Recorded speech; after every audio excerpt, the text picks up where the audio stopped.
Can you confirm exactly what President Trump promised Mr. Erdogan in terms of supplying arms to the YPG? Mr. Trump understood what is important for Turkey. And from very beginning, Turkish policy on fighting against Daesh is clear. What we say, if you want to fight with Daesh, you have to choose right partner. You are not able to fight a terror organization using another terror organization. But this would be a major shift for Washington, because they have been supporting the YPG because they have been instrumental in helping to defeat Daesh, Islamic State. Because the word from the White House is, it says they're making adjustments with their partners inside Syria. So we'd like to know if the White House and President Trump explicitly mentioned the YPG. Well, it's they said this is not a choice. This is a necessity. Cooperation with YPG or POID. Okay, we understand, although it doesn't accept. We understand. It is a temporary relation. Now it is time to finish, because the Daesh is already defeated. So President Trump said it is wrong to provide weapons. This is clearly mentioned. Can we talk about the future of Syria then? Because we've seen this announcement in Sochi, this new plan.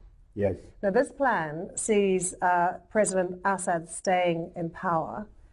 Is your support for this plan conditional on the Syrian Kurds not being involved in any future process? Our position is very clear.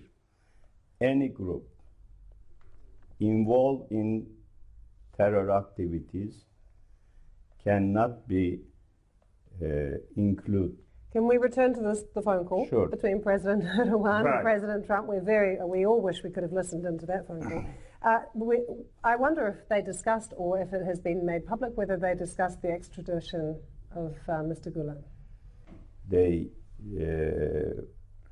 They have to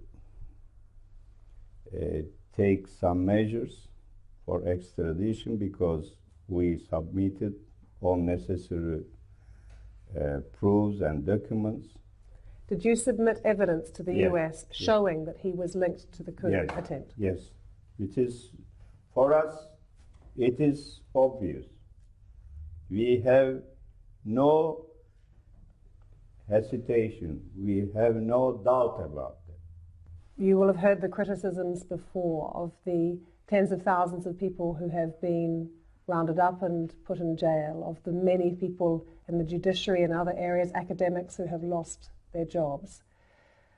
I wonder if you could explain to people who once saw Turkey as really being a beacon of democracy in the Muslim world, now very much worry that it is becoming an authoritarian one-party state. Well, this kind of accusation is there, I accept. But those who accusing us should think about that, what happened in July 15. And our parliament building bombed, and they bombed, killed 250 innocent people and 2,194 injured, heavily injured. So what we can do then? We have to find the crime, who committed crime. This is the situation in Turkey. We don't detain people without evidence. This is for sure. What I can tell you, Turkey is a rule of law. But in the UK, we don't pass decrees that we don't pass decrees in Parliament here that conflict with basic human rights safeguards and your obligations under international. The Buckingham Palace was attack or byplay? Did you face this kind of things? If you face this kind of things, then we will see what we are going to do. I want our friends do empathy. But people fear that President Erdogan is becoming authoritarian. How? By the things I have mentioned already, sir, by the locking up of people, by the getting rid of the members of the judiciary, by suppressing journalists and opposition thought. The Erdogan is not deciding who is going to jail, who is going to free. The court is deciding. We have free press. Even the pro-PKK paper is published.